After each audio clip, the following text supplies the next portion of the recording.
America అధ్యక్షుడు Trump భారత్పై భారీగా సుంకాలు మోపిన వేళ రష్యా అధ్యక్షుడు పుతిన్తో ప్రధాని మోడీ ఫోన్లో మాట్లాడారు.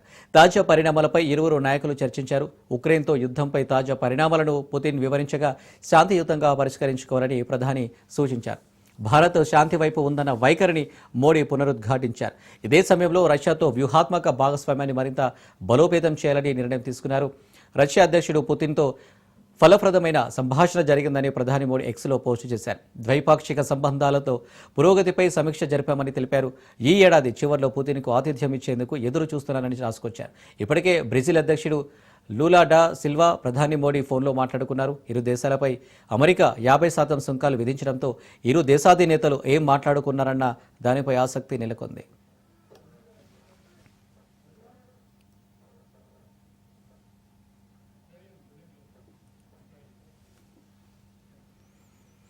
ఇవి అప్డేట్స్. మరిన్ని అప్డేట్స్ కోసం చూస్తూనే ఉండండి రాజ్ న్యూస్.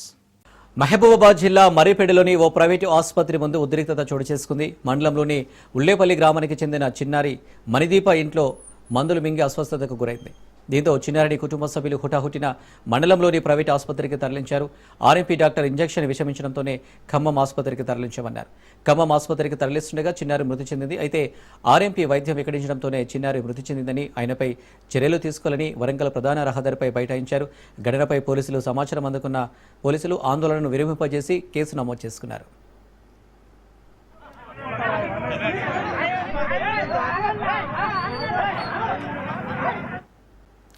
ఈసీపై లోక్సభ ప్రతిపక్ష నేత రాహుల్ గాంధీ ఆగ్రహం వ్యక్తం చేశారు. భారత రాజ్యాంగం ప్రసాదించిన ఓ వ్యక్తి ఒక ఓటు హక్కుపై దాడి చేస్తే ఎన్నికల కమిషన్పై తాము దాడి చేస్తామన్నారు రాహుల్ గాంధీ. లోక్సభ ఎన్నికల్లో భారీగా అవకతవకలు జరిగాయని ఆరోపిస్తూ బెంగళూరులోని ఫ్రీడమ్ పార్కులో నిర్వహించిన నిరసన సభలో ఆయన పాల్గొన్నారు. ఇది కేవలం తన గొంతు కాదని, యావత్ హిందుస్థాన్ గొంతు కాని స్పష్టం చేశారు.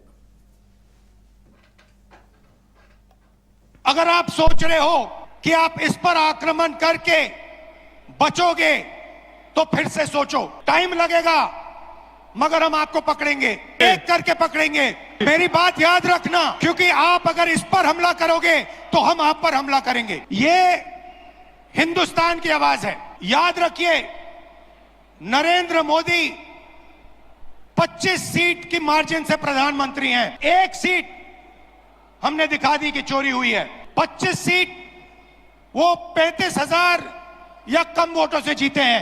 अगर हमें इलेक्ट्रॉनिक डेटा मिल जाए, हम साबित कर देंगे कि हिंदुस्तान का प्रधानमंत्री चोरी करके प्रधानमंत्री बना है. पूरे देश को यह सवाल पूछना चाहिए कि इलेक्शन कमीशन इलेक्ट्रॉनिक डेटा और वीडियोग्राफी क्यों नहीं दे रहा है. मैं लीडर ऑफ ऑपोजिशन हूं, मगर मैं अकेला नहीं बोल रहा हूं. हिंदुस्तान की सारी राजनीतिक ऑपोजिशन की पार्टियां ये सवाल पूछ रही और इलेक्शन कमीशन को एकदम ये डेटा हमारे हवाले कर देना चाहिए. कर्नाटक में जो हमने डेटा निकाला है वो एक क्राइम का एविडेंस है. 6 महीने लगे हमें उस डेटा को निकालने के लिए. इतना बड़ा कागजों की पाइल थी. लाखों फोटो के सामने कंपेयर किया है, हर एक नाम को चेक किया है. और हम मानते हैं कि हिंदुस्तान का पूरा जो डेटा है, इलेक्शन का डेटा है, वो एविडेंस है. హైదరాబాద్లో మళ్లీ వర్షం మొదలైంది. పలుచోట్ల భారీగా వర్షం కురుస్తుంది. సైదాబాద్, చంపాపేట్, ఐఎస్ సదన్, మదనపేట, మలక్పేట్, చాదర్ఘట్లో భారీ వర్షం పడుతుంది. దీంతో జిహెచ్ఎంసీ, హైడ్రా సిబ్బంది అప్రమత్తమయ్యారు. అత్యవసరమైతే తప్ప బయటకు రావద్దని ప్రజలకు అధికారులు సూచించారు.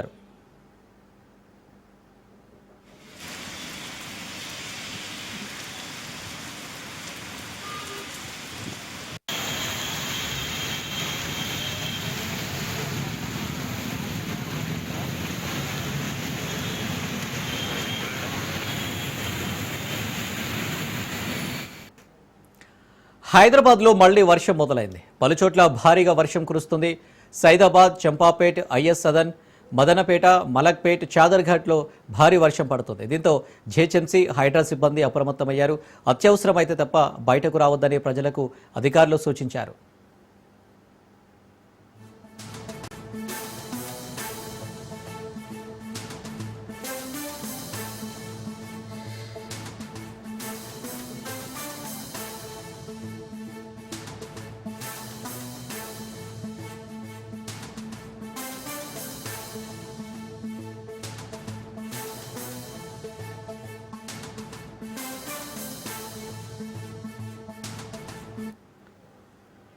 హైదరాబాద్లో మళ్లీ వర్షం మొదలైంది. పలుచోట్ల భారీగా వర్షం కురుస్తుంది. సైదాబాద్, చంపాపేట్, ఐఎస్ సదన్, మాదనపేట, మలక్పేట్, చాదర్ఘట్లో భారీ వర్షం పడుతుంది. దీంతో జీహెచ్ఎంసీ, హైడ్రా సిబ్బంది అప్రమత్తమయ్యారు. అత్యవసరమైతే తప్ప బయటకు రావద్దని ప్రజలకు అధికారులు సూచించారు.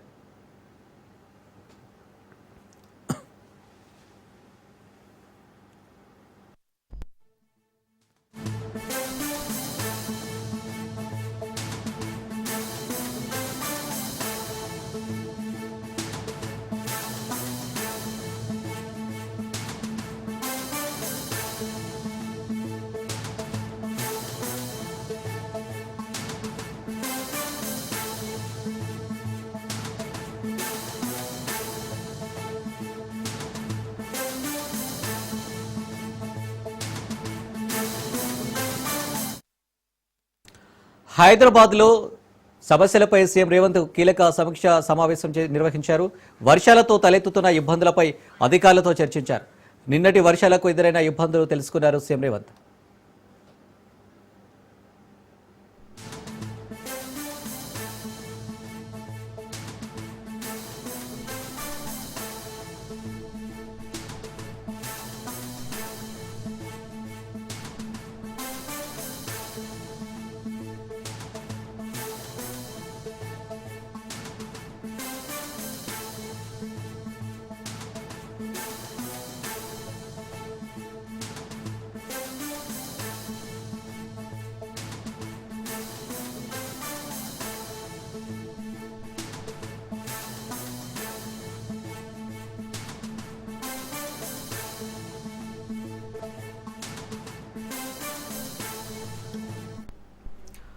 హైదరాబాద్లో మళ్లీ వర్షం మొదలైంది. పలుచోట్ల భారీగా వర్షం కురుస్తుంది. సైదాబాద్, చంపాపేట్, ఐఎస్ సదన్, మదనపేట్, మలక్పేట్, చాదర్ఘట్లో భారీ వర్షం పడుతుంది. దీంతో జీహెచ్ఎంసీ, హైడ్రా సిబ్బంది అప్రమత్తమయ్యారు.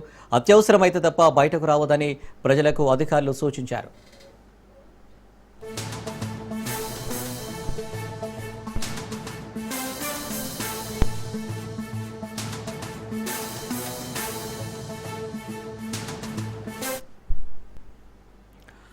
సంగారెడ్డి జిల్లా పటాన్చేరు నియోజకవర్గంలోని రుద్రారంలో తోషిబా అధునాతన తయారీ కేంద్రాన్ని మంత్రి శ్రీధర్ బాబు, మంత్రి వివేక్ వెంకటస్వామి శంకుస్థాపన చేశారు. కొత్తగా CRGO core processing centre, surge arrester లైన్తో పాటు ఈహెచ్వి పవర్ ట్రాన్స్ఫార్మర్ ప్లాంట్ విస్తరణకు శంకుస్థాపన చేశారు.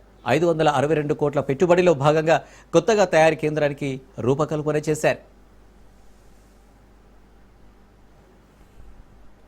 We are going to inaugurate a Toshiba's cutting-edge manufacturing facility in this part of Telangana, that is Rudraram. And we are also laying for the future power infrastructure for Telangana, which shall be the power infrastructure for India as for all over the globe. Next time we have come up with the energy policy, and we are now scaling to the new frontiers with green energy equipment zones tailored for companies like Toshiba in batteries, in power components and smart grid systems. Not just as a manufacturer, but I sincerely believe that Toshiba is a solution architect. And you are here to support us in terms of smart substations, in terms of urban grid resilience, and also in terms of renewable energy integration. And also we welcome every Japanese company to lead in a clean tech, semiconductors, robotics and advanced manufacturing. This is the vision of our government. This is the vision of our Chief Minister to make Telangana the most trusted destination for all the global industry players here. From Rudraram, this is the place from Rudraram to the world. What begins here has to transform everywhere. So I would like to say, with these few words, I would like to literally mention. And I had the opportunity, నాకు ఒక opportunity ఉండే అప్పుడు విశాఖ ఇండస్ట్రీస్లో ఇక్కడ వచ్చి material supply చేసినప్పుడు ఇప్పుడు రమేష్ గారు ఉండే ఎండి గారు అప్పుడు కలవడం జరిగింది. But subsequently I think the way Toshiba after taking over this company has grown really needs a big congratulations to to the full team of Toshiba International. Having installed nearly 30,000 megawatts and with the expansion going to 42,000 megawatts, I think this is not enough because the country is growing. We are likely to touch $5 billion economy, and our energy needs, which are more than 3 lakh megawatts, will be growing at 6 to 7% GDP growth rate.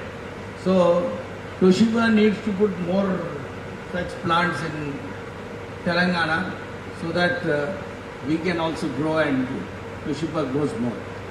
One point I was just seeing while going through your plants, I think the technology Toshiba is using in this factory is of a very high category. So your transformers, your arresters and everything are well accepted all over the world. But I think you need to do more exports. You should have a target of more than 20,000 megawatts to export, because when you are growing and with such high quality. Bhadradri Kothagudem జిల్లా DM తనపై అనుచిత వ్యాఖ్యలు చేశారని conductor Tejaswini సంచలన వ్యాఖ్యలు చేశారు. మహిళా సాధికారత లక్ష్యంగా అన్ని రంగాల్లో పురుషులతో సమానంగా మహిళలకు ప్రభుత్వ ఉద్యోగ అవకాశాలు కల్పిస్తున్నాయి. కానీ కొందరు అధికారుల వల్ల మహిళలు అవమానాలకు గురవుతున్నారని తేజస్విని మండిపడ్డారు. మనుగురు ఆర్టీసీలో కండక్టర్గా విధులు నిర్వహిస్తున్న మహిళా ఉద్యోగి రిక్వెస్ట్ స్టాప్లో ఎక్స్ప్రెస్ బస్సు నిలపలేదని, ప్యాసింజర్ చేసిన ఫిర్యాదుతో తనపై ఆర్టీసీ డిఎం శ్యామ్ సుందర్ అనుచిత వ్యాఖ్యలు చేశారని తేజస్విని ఆవేదన వ్యక్తం చేశారు. మనుగురు ఆర్టీసీ బస్ డిపో ఎదుట తనకు న్యాయం చేయాలని బైఠాయించారు.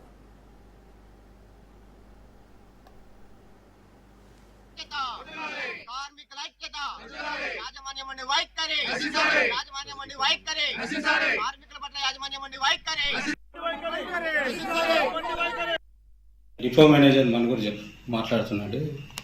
ఈరోజు కండక్టర్ గారు ఏదైతే ఆరోపించారో అదంతా కూడా అవాస్తవం. ఎందుకంటే ఫోన్లో చెప్పిన విషయం ఏంటంటే, ఒక ప్యాసింజర్ ఫోన్ చేసి లక్ష్మాపురం అనేది తొగ్గూడెం మరియు లక్ష్మాపురం రిక్వెస్ట్ స్టాపులు పెట్టడం జరిగింది. ఎక్స్ప్రెస్ బస్సులకు స్టాపులు లేకున్నప్పటికీ అక్కడ మనం రిక్వెస్ట్ స్టాప్ బోర్డులు పెట్టి బస్సులు ఆపవలసిందిగా, ఎందుకంటే లక్ష్మాపురం ఇండస్ట్రియల్ ఏరియా అయింది, చాలా కంప్లైంట్లు వస్తున్నాయి అని అక్కడ మనం రిక్వెస్ట్ స్టాప్ ఎమ్మెల్యే గారు కూడా మాకు సూచన చేశారు. ఇచ్చిన దాని ప్రకారం గత 6 నెలల నుంచి అక్కడ రిక్వెస్ట్ స్టాపులు తొగ్గూడెంను మరియు లక్ష్మాపురం దగ్గర ఆపవలసిందిగా మేము డ్రైవర్ కండక్టర్లకు వాట్సాప్లో పెట్టాము, నోటిఫికేషన్ ఇచ్చాము, నోటీస్ బోర్డు మీద చెప్పాము. ప్రతిరోజు గేటు మీటింగ్లో కూడా రిక్వెస్ట్ స్టాపుల కాడ తీసుకోవాలని చెప్పాము. ఇదే కాదు, ఖమ్మం కలెక్టరేటు, కొత్తగూడెం కలెక్టరేటు కూడా ఆపాలని చెప్పాము.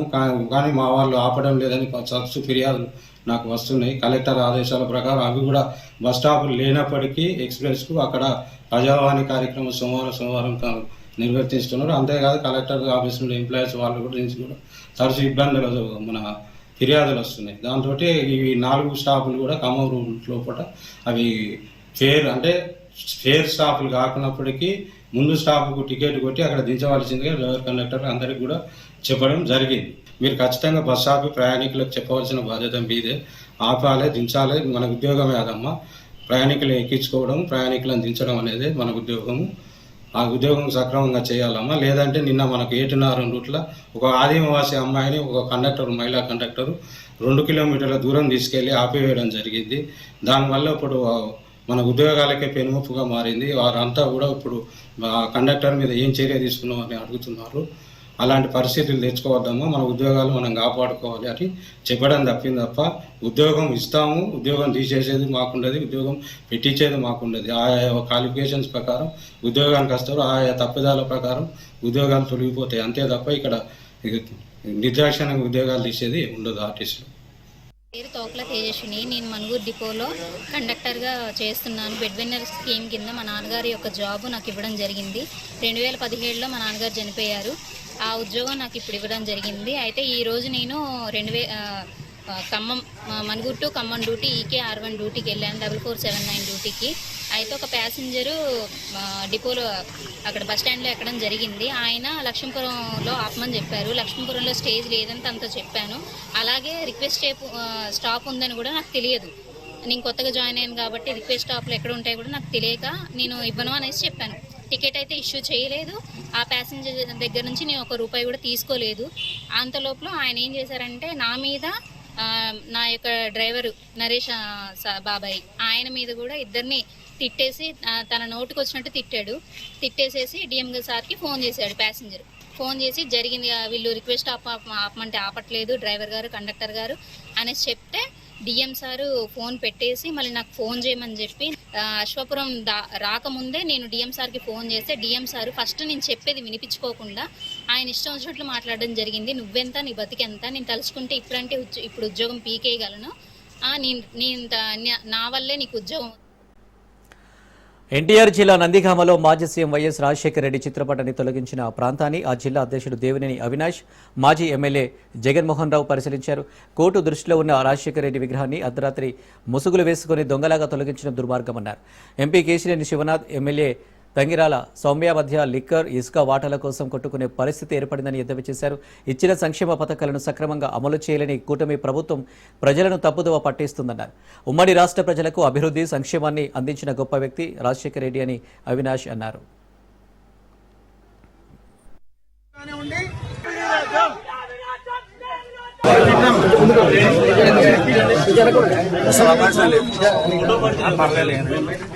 ఓకేనా?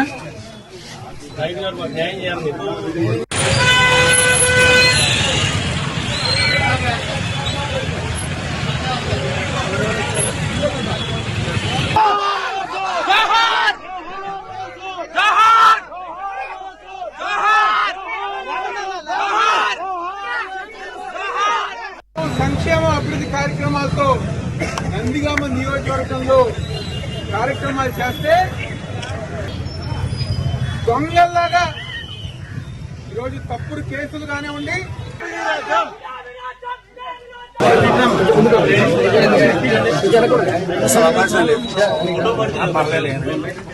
ఓకేనా? అల్లూరి సీతారామరాజు జిల్లా మారేడుమిల్లి మండలంలో ఆదివాసీ జేసీ ఆధ్వర్యంలో ఆదివాసీ దినోత్సవాన్ని ఘనంగా నిర్వహించారు. ఈ సందర్భంగా గిరిజన నాయకులు, ప్రజాప్రతినిధులు పెద్ద ఎత్తున పాల్గొన్నారు. విశాఖపట్నం పాడేరులో సీఎం చంద్రబాబు పాల్గొననున్న ఆదివాసీ దినోత్సవ వేడుకల్లో షెడ్యూల్ ప్రాంతాల ఉద్యోగ నియామక చట్టంపై స్పష్టమైన ప్రకటన చేయాలని డిమాండ్ చేశారు. ముఖ్యమంత్రి ఎన్నికల ముందు ఇచ్చిన హామీ ప్రకారం ఏజెన్సీ ప్రాంతాల్లో తుది నియామకాలు స్థానిక గిరిజనులతోనే నిర్వహించాలని కోరారు. షెడ్యూల్ ప్రాంత ఉద్యోగాల నియామకానికి ప్రత్యేక జీవో విడుదల చేయాలని కోరారు.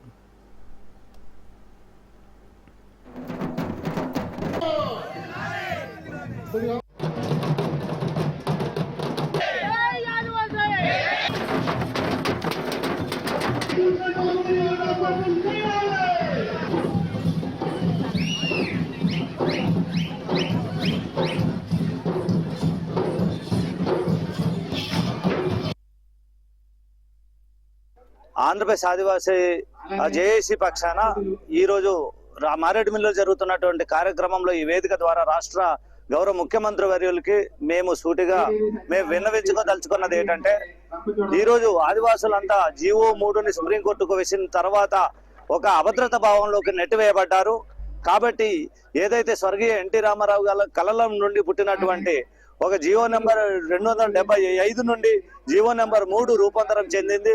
తర్వాత ఇప్పుడు ఈ జీవోని సుప్రీంకోర్టు కొన్ని వివిధ కారణాల ప్రభుత్వం గతంలో చేసిన టెక్నికల్ రీజన్స్ చూపించి కొట్టివేయడం జరిగింది. మా పట్ల ఆదివాసుల పక్షపాతిగా ఉన్నటువంటి రాష్ట్ర ముఖ్యమంత్రి వర్యులు ఈ అన్ని 29 జీవోలన్నింటినీ ఏకీకృతం చేస్తూ రాజ్యాంగంలోనే 5(2) ప్రకారంగా చట్టం చేయాలని ప్రభుత్వానికి ఇప్పటికే మేము వారి కార్యదర్శి ద్వారా ముఖ్యమంత్రి గారికి తెలియజేసి ఉన్నాం. కాబట్టి ఒకటే ఇందులో రాజ్యాంగ పరంగా అన్ని లోకల్ కేడర్ పోస్టులు అన్ని కూడా స్థానిక ఆదివాసులుగా చెందే విధంగా షెడ్యూల్ ప్రాంత ఉద్యోగ నియామకాల చట్టం చేయాలని మేము 5th షెడ్యూల్లో పరిపాలన విధానంలో గిరిజన సలహా మండలి ద్వారానే జరగాలి. ఈ గిరిజన సలహా మండలి మంత్రి మండలితో సమానం. గిరిజన సలహా మండలికి ప్రత్యేకమైన భవన్ కావాలి.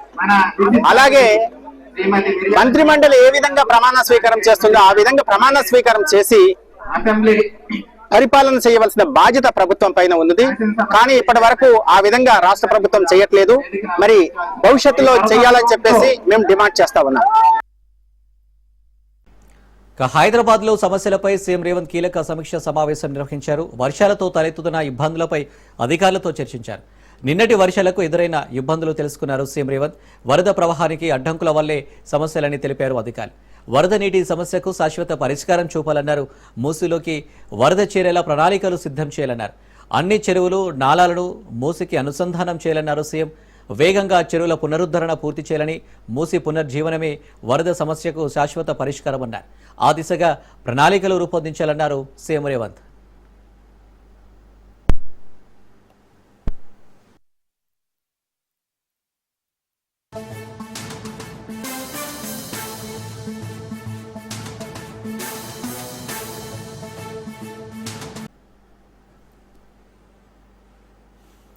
జగిత్యాల జిల్లాలో మాజీ మంత్రి జీవన్ రెడ్డి కీలక వ్యాఖ్యలు చేశారు. ప్రజాస్వామ్యంలో అత్యున్నత స్థానం భారత రాష్ట్రపతి అన్నారు.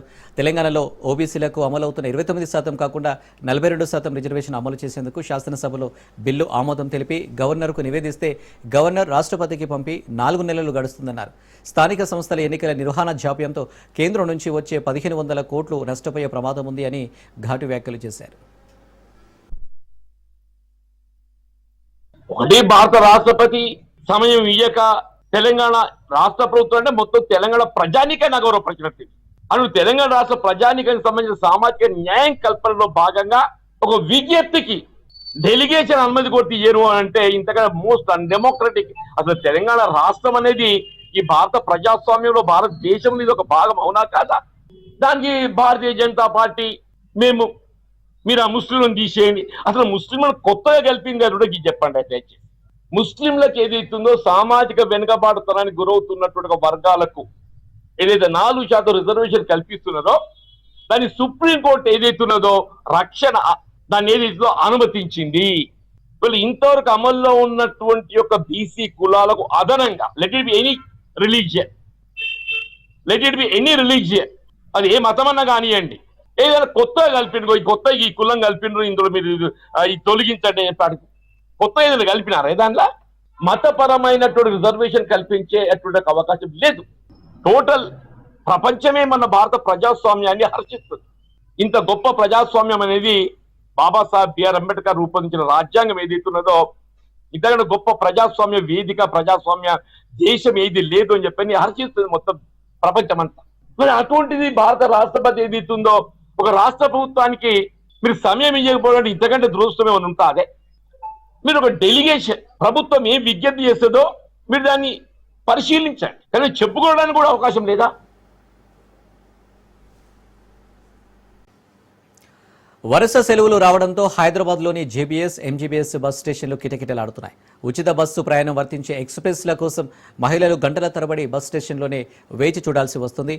మహిళల రద్దీకి తగ్గట్లు ఎక్స్ప్రెస్ బస్సులు వేయడంలో ఆర్టీసీ విఫలమవుతున్నట్లు ప్రయాణికులు ఆరోపిస్తున్నారు. ఇక చిన్నపిల్లలతో వెళ్తున్న పేరెంట్స్ బస్సులో సీట్ కోసం కుస్తీ పడాల్సి వస్తుంది. జేబీఎస్లో హాల్టింగ్ పాయింట్ కంటే ముందే బస్సులను చూస్తూ సీట్ కోసం పరిగెత్తి ఖర్చు వేస్తున్నారు. సికింద్రాబాద్ రైల్వే స్టేషన్ పనులు పునరుద్ధరణ జరుగుతుండడం, చెల్లపల్లి టెర్మినల్కు రైళ్లు మళ్లించడంతో ప్రయాణికులకు జేబీఎస్ బస్ స్టేషన్ తప్ప మరో ప్రత్యామ్నాయం లేకుండా పోయింది. ఉచిత బస్సు ప్రయాణానికి తగ్గట్టు బస్సుల సంఖ్య పెంచితే పురుష ప్రయాణికులకు సైతం అవస్థలు లేకుండా ఉంటుందని ప్రజలు అంటున్నారు.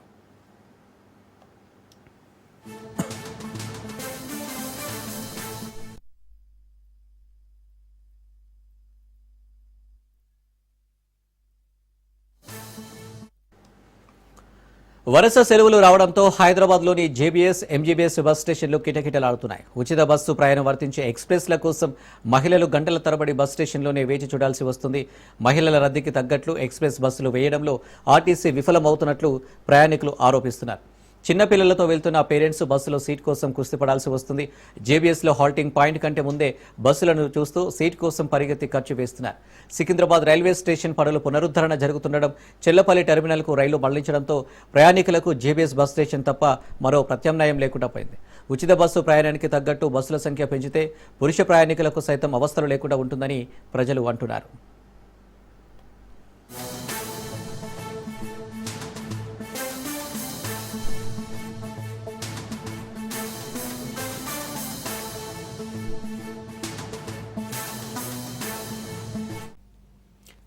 ట్రంప్ యాక్షన్కు మోడీ రియాక్షన్ షురూ అయింది. అమెరికా సుంకాలకు భారత్ ధీటైన కౌంటర్కు దిగుతుంది.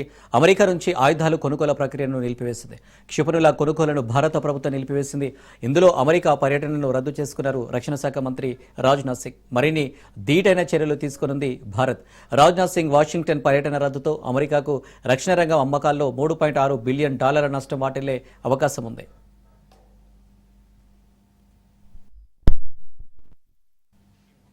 అగ్రరాజ్యం నుంచి కొత్త ఆయుధాలను, వైమానిక విమానాలను కొనుగోలును తాత్కాలికంగా నిలిపివేసింది. ఈ క్రమంలోనే రక్షణ శాఖ మంత్రి రాజ్నాథ్ సింగ్ తన అమెరికా పర్యటన రద్దు చేసుకున్నారని సమాచారం.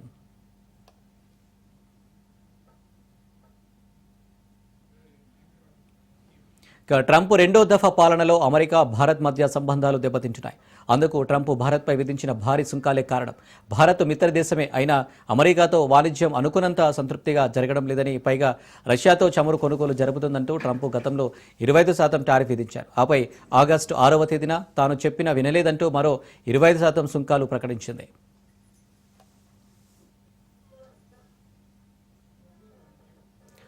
అమెరికాతో వాణిజ్యం జరిపే దేశాల్లో భారత్పై విధించిన సుంకమే హైయెస్ట్. దీంతో ట్రంప్ నిర్ణయం అన్యాయమంటూ భారత్ ఆగ్రహం వ్యక్తం చేసింది.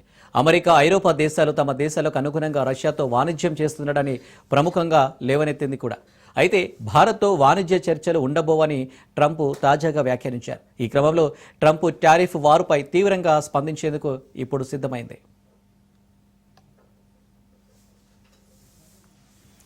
ఇక రష్యాతో చమురు ఒప్పందాలు ఆగేది లేదని భారత్ ఇప్పటికే స్పష్టం చేసింది. అదే సమయంలో రాజీ పడేది లేదని, సుంకాలతో భారీ మూల్యం చెల్లించేందుకైనా సిద్ధమని భారత ప్రధాని మోదీ ప్రకటించారు. అమెరికా సుంకాలపై అటు రష్యా, ఇటు అనూహ్యంగా చైనా భారత్కు మద్దతుగా నిలిచాయి. క్రమంలో భారత ప్రధాని మోదీ త్వరలో చైనాలో పర్యటిస్తుండగా రష్యా అధ్యక్షుడు పుతిన్ భారత్ పర్యటనకు వస్తుండడం ఆసక్తికర చర్చకు దారితీసింది. ఈ నెల చివరిలో భారత రక్షణ మంత్రి రాజ్నాథ్ సింగ్ అమెరికాలో 5 రోజుల పాటు పర్యటించాల్సి ఉంది. ఈ పర్యటనలోనే అగ్రరాజ్యంతో భారత్ భారీ రక్షణ ఒప్పందం కుదుర్చుకోవాల్సి ఉంది. అయితే ఈ పర్యటన రద్దు అయినట్లు రాయిటర్స్ ఓ కథనం ప్రచురించింది. రాయిటర్స్ కథనాన్ని భారత రక్షణ శాఖ తోసిపుచ్చింది.